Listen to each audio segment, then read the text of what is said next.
Welcome back, everybody. We are talking about community involvement, specifically in terms of making sure that each and every one of us participates in the action of providing a safe, secure, and enjoyable island community. Sergeant Paul Tapao with GPD is here. Sarge, Hafide, once again. Hey, Hafide, thanks for having me, man. Okay, so you folks, you fine folks in GPD, you guys have done the training, you've put in the sweat, you sacrificed, you wear the badge, you go on patrol, but it's up to each and every one of us to actually look out for our neighborhoods, for our streets, for our own homes, rooms, and everything like that. And you actually really encourage members of the community to get involved and, essentially help you guys do your job. Yes, absolutely. We're really, not deputized, but we can still help. No, it's the beautiful thing is with the community involvement is when we do the neighborhood watch programs or we do our community outreaches such as the Coffee with a Cop.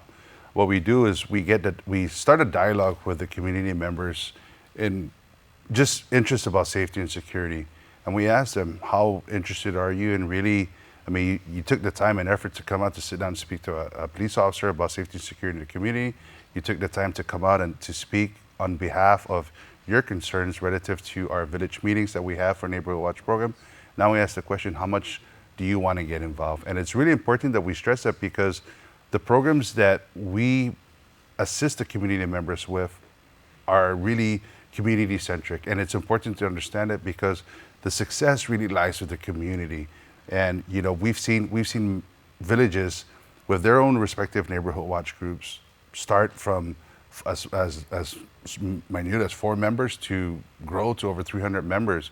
But it doesn't end there. It really is the community being innovative and finding ways to really address safety and security, whether addressing the kids, or they're addressing our FSM citizens to be a part of it, or addressing issues such as illicit drugs being, happening within their village. So these are types of information that we need, and these are types of, involvement that the community needs to be a part of. Well, we were private messaging. Somebody got into our DMs on Instagram, and somebody was saying, I just wanted to give some feedback because I've been on Guam for a few years now. I've seen the way that crime has affected my neighborhood, and I always thought that, okay, well, I can have every idea in the world. GPD's not going to pay attention to me. It's never going to go anywhere. But he's like, but I made the effort and I went there. And he goes, to my amazement and in positive ways, I gave my feedback. I gave what was essentially very, very harsh criticism. And GPD said, okay, that's great. We're taking it into consideration. And he goes, just a couple weeks later, I already saw the ideas that I was starting to give. They followed up, and they were actually, a lot of his ideas are now part of the process. And that's part of our community-oriented policing strategy. It really is the concerns, the issues, and the suggestions and recommendations that the community has. Because the Guam Police Department, we are trying to break away from a proactive standpoint to a reactive. So I stand correct, a reactive standpoint to a proactive. And when we say proactive, it really is the community taking part of that. The community plays a vital part. 90% of us to be proactive, the community has to be a part of that.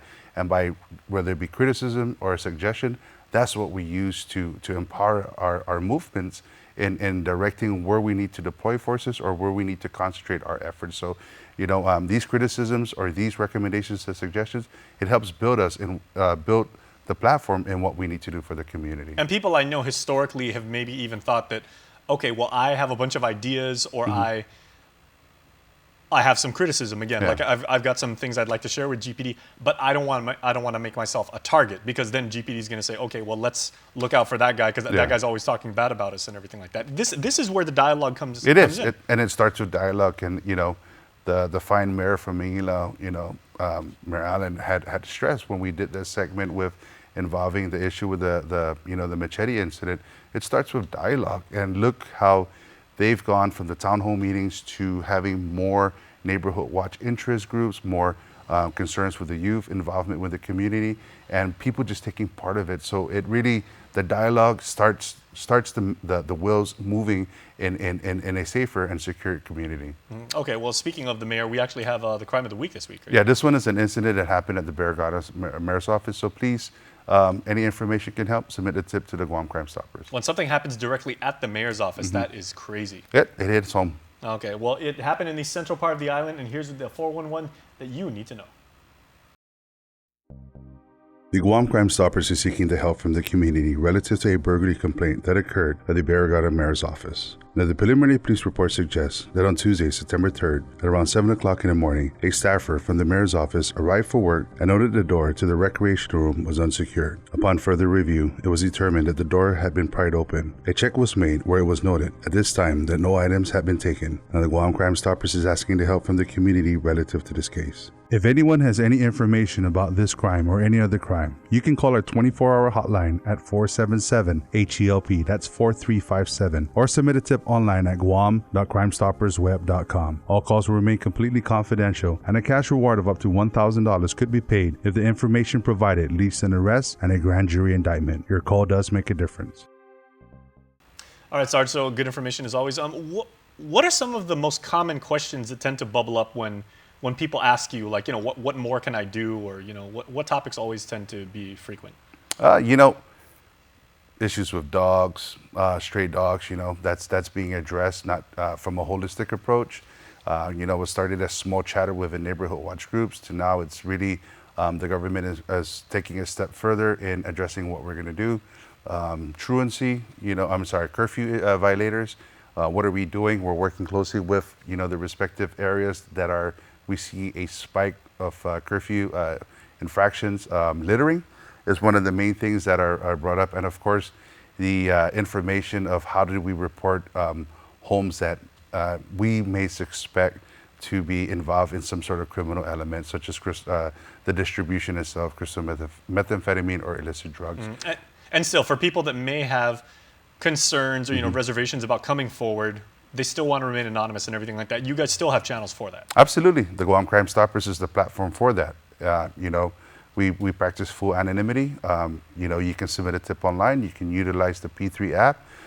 Or if you feel that you need to really take it a step further, you can actually reach out to the mayor. We can work closely with the mayor and the respective citizens within the community in addressing how we can all tackle it from a holistic approach. So it's important that these small issues that leads to bigger and better things, sort of say with, more information about illegal drugs, this is where we want the community to get involved, to really trust in what they're doing is the right thing to do and understand that the platform that they're using, whether it be a neighborhood watch program or just being concerned, this is where we need them to go. Okay, well, Sarge, we appreciate it as always. I appreciate it. Thank you so much. We'll see you next time. Stay cool. Thanks. All right, and please stay tuned because we are back with more after this.